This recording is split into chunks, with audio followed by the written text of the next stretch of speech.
Salam sukses, ketemu kembali dengan Nutrik Digital Media. Kali ini kita akan menunjukkan sebuah produk baru. Ya, nggak baru juga sih sebenarnya. Ini adalah aplikasi kafe, yaitu sebuah aplikasi penjualan yang bisa digunakan untuk pelayanan di warung-warung makan atau restoran atau kafe gitu. Nah, pertama kita coba dulu langsung aja masuk ke menu admin ya. Ke menu admin. Nah, di sini kita akan menemukan menu-menu keseluruhannya, yaitu ada master, kemudian ada kasir, ini kasir untuk pelayanannya, kemudian ini bagian dapur, ini transaksi-transaksinya, ada transaksi penjualan, pembelian, kas, transaksi piutang, kemudian hutang, dan retur penjualan maupun retur pembelian. Kemudian ada juga laporan, ada laporan laba rugi, grafik penjualan, dan cetak. Nah, cetak ini ada juga di sub-sub kategorinya, ada stok barangnya, stok yang tinggal dikit, misalnya barang-barang expired, dan lain sebagainya, ini ada semua. Tinggal pilih aja. Kemudian ini menu selanjutnya adalah menu pengguna, yaitu kita bisa mengatur yang menggunakan aplikasi ini. Kemudian ada di pengaturan yaitu untuk ngatur alamat dan lain sebagainya itu. Nah, kurang lebih seperti ini. Kemudian hak akses. Hak akses ini gunanya untuk misalnya yang bagian admin misalnya bisa mengakses apa aja. Yang bagian kasir itu bisa mengakses apa aja. Yang bagian operator itu bisa mengakses apa aja. Seperti itu ya. Oke. Nah, sekarang kita langsung coba gunakan aja, kasih contoh-contohnya. Nah, ini misalnya akan ditampilkan di depan sini ada total barang, total pelanggan, omset bulan ini, laba bulan ini. Nah, misalnya untuk tampilan labanya nggak akan ditampilkan di sini agar tidak diketahui pengguna yang lain tuh bisa kita hidden. Caranya di pengaturan ini. Kemudian ditampilkan di sini tampilan dashboardnya itu laba bulan ini kita hapus. Nah, seperti itu. Kalau mungkin yang lain nanti bisa dihapus juga. Setelah kita hapus centangnya kita simpan. Nah, oke. Kita lihat ketika di dashboard hanya akan muncul seperti ini. Kita mulai cara pertama tentunya diinputkan barang-barang dulu. Caranya ya gampang seperti biasa. Ini misalnya ini bahan. Nah, bahan itu misalnya beras, gula, dan lain sebagainya itu bisa ditulis di sini ya. Kita contohkan nanti di sini. Nah, tambah barang. Nah, ini satuannya apa bisa ditulis juga. Ya, kategorinya barangnya nanti juga bisa ditulis. Terus ini produk. Nah, produknya yang dihasilkan tentunya produk-produk apa aja yang dihasilkan. Oke, kita mulai dari barang dulu. Ya, kita tulis tambah aja untuk contoh. Nah, ini kode barang ini bisa pakai barcode atau bisa auto, ini bisa. Atau bisa ditulis manual juga bisa. Nah, misalnya gula ya. Gulaku misalnya. Kode barangnya ya GL. Misalnya 001. Nama barangnya misalnya gula putih misalnya. Kategorinya bahan. Kemudian satuannya kita pilih. Nah, kita cari. Satuannya apa? Misalnya satuannya kilo atau karung atau kalau di sini belum ada kita bisa tulis. Nah, diklik di ini namanya nih. Nah, klik. Boleh satuannya kilo. Kita tambahkan. Kemudian kita tutup, kita cari di sini nanti ada. Nah, misalnya harga belinya berapa? Harga belinya 12.500 misalnya sekilo. Karena nggak dijual ya ini 0 gitu aja.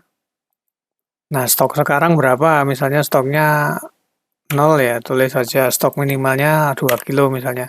Kalau nanti stok minimal itu fungsinya jika sudah mencapai limit atau sudah mendekat atau sudah 2 kilo ini ada alert, ada peringatan.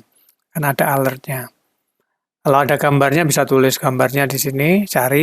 gambar gula, terus taruh di sini, terus diklik upload. Nah, ini bisa juga diletakkan untuk menu advance nih, warnanya apa, merek dan lain sebagainya nih kalau perlu. Nah, ini misalnya satu, kita simpan. Dah. Oke, kemudian kalau mau nulis lagi nih langsung kita reset aja, reset. Nah, misalnya gula tadi terus beras ya kan, biasanya beras itu penting untuk masak nasi goreng tuh. Kodenya misalnya BR001. Beras. Ini kategori bahan. Oh, ini nggak bisa, nggak mau tambah ulang dari sini, nanti nggak masuk bahan. Nah, kalau di reset nih juga ikut hilang soalnya. Nah, BR001. Nama barangnya beras. Satuannya kilo atau karung ya. BR001. Namanya beras. Pilihannya satuannya apa, karung. Karung apa bungkus. Kilogram aja. Nah, harga beli berapa? 10.000 misalnya. Stok sekarang 0. Stok minimalnya 10 kilo. Ya, kemudian simpan. Udah, oke. Kita punya stok barang. Stok bahan baku ceritanya ini. Ya, yang masuk di sini tentu yang bahan baku misalnya teh, gula, terus apa kopi, terus apa lagi ya, misalnya pisang mentah gitu, pisang untuk digoreng. Nah, gitu ya. Kita belanja-belanjanya ini nanti. Nah, kemudian setelah kita punya kode barang ini, kita belanja tentunya. Nah, untuk belanja tentunya kan tadi ini masih stoknya 00 ya. Kalau kita nanti udah belanja nih akan ada stok dan akan ada jumlah asetnya nanti. Terus untuk sebelum kita mulai belanja tentunya kita punya uang, punya modal dulu ya. Kita isikan dulu di transaksi, di kas dulu nih. Nah, kita tambahkan kasnya. Tanggal berapa? Misalnya tanggal 1 Agustus ya, tanggal Agustus. Nah, kemudian tipenya apa? Pemasukan ya, modal misalnya 10 juta. Pengeluaran 0, jenis pemasukannya adalah kas awal, keterangannya modal kafe atau modal awal kafe. Udah simpan. Nah, ini kita punya modal 10 juta nih. Nah, kemudian kita melakukan transaksi pembelian untuk beli bahan baku tadi. Pembelian, klik menu pembelian ini, kemudian klik pembelian. Nah, kita mau beli apa? Nah, pembelian itu tentunya butuh supplier, makanya kalau kita harus ada supplier, ini misalnya kita coba tanpa supplier ya. Kita beli beras. Ini berapa? Ini beras tuh mau beli berapa? Misalnya 25 kilo. Nah, ini beras 25 kilo, kemudian beli lagi gula putih ini berapa? Misalnya 10 ya, atau 11, 10. Bahkan sudah. Nah, kemudian kita kita simpan. Nah, karena belum ada nama supplier, di sini ada peringatan pilih nama supplier, kita klik OK. Nah, kita cari di sini kalau belum ada, kita bikin toko bahan misalnya. Alamatnya Pati. Nomor telepon, nah, tambah, kemudian kita pilih. Kalau sudah, kemudian kalau tunai kita klik tunai ini. Kalau non tunai kita klik non tunai ini akan jatuh temponya kapan kita tulis. Misalnya kalau kita utang, nah tulis. Nah ini tulis ini.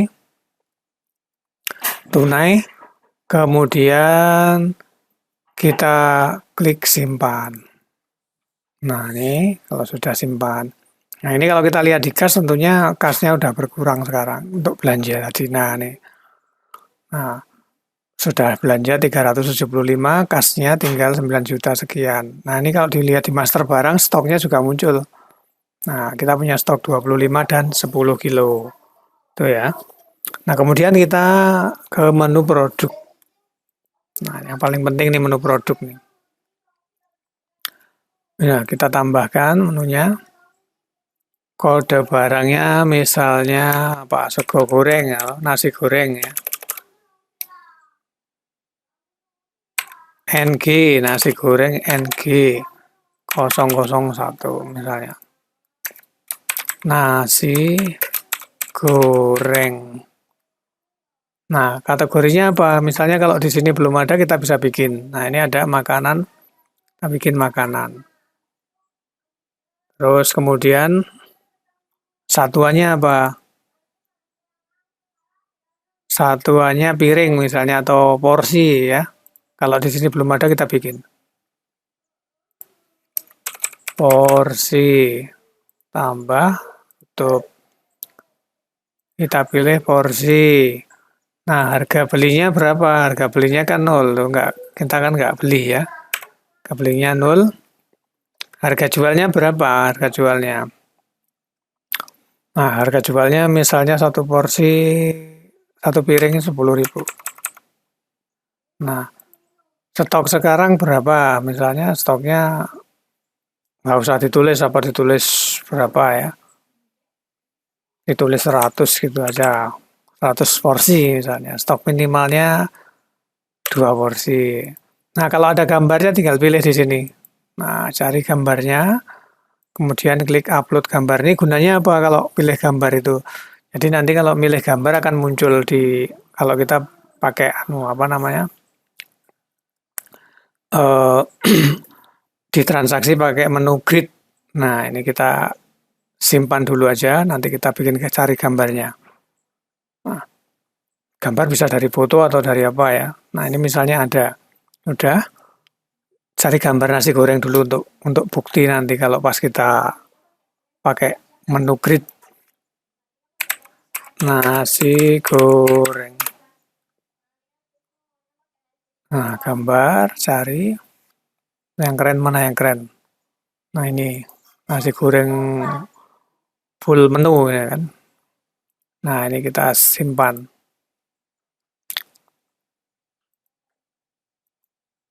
Nah, simpan.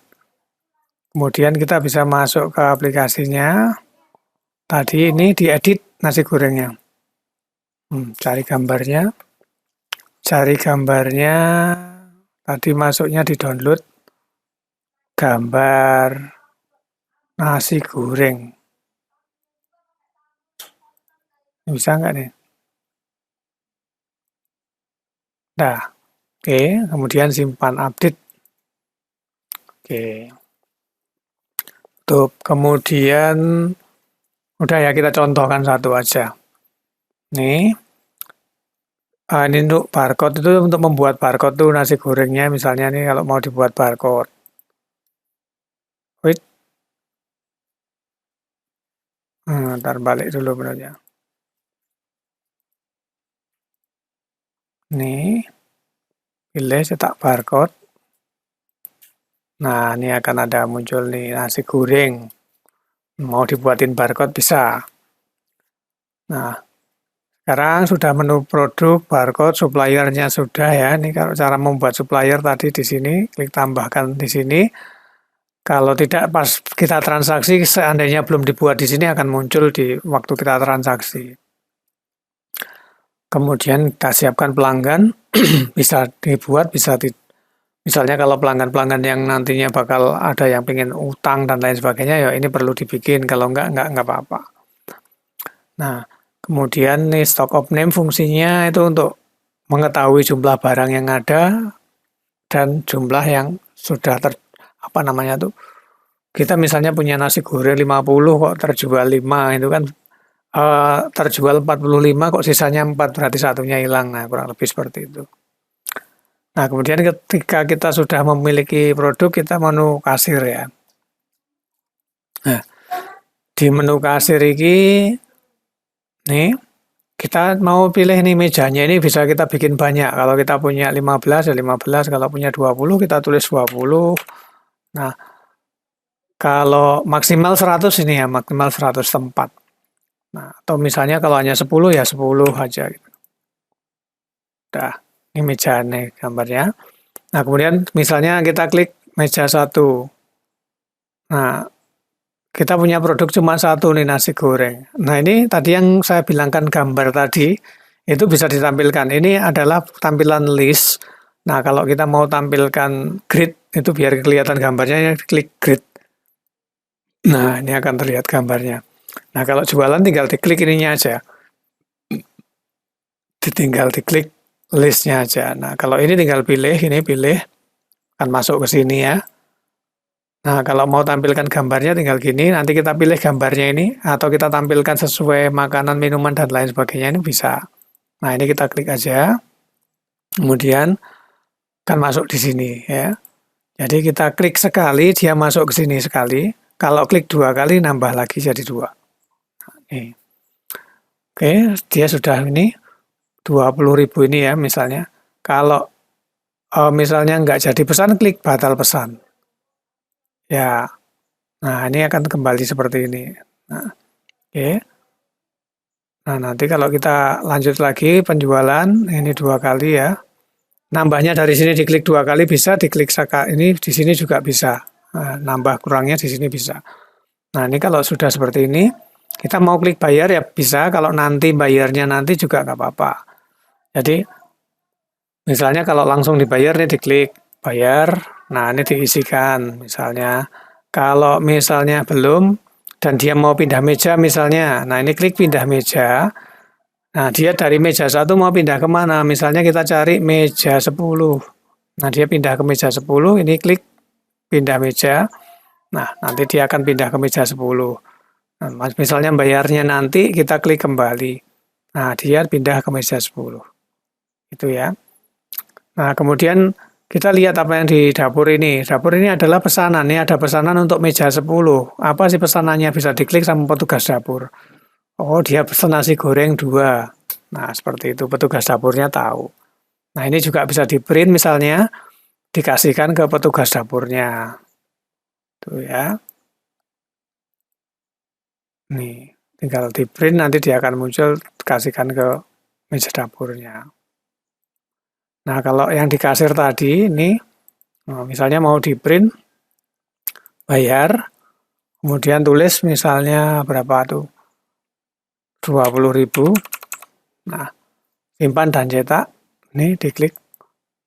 Nah, ini akan muncul gini. Nah, kemudian kalau kita cetak struk, bisa pilih struknya, cetak struk. Nah, nanti akan muncul tampilannya seperti ini. Bukit Kayangan Cafe, nah seperti itu ya. Cancel dulu, dilihat. Nah, kurang lebih seperti itu. Nah, nanti di laporan-laporan lain juga akan muncul semua.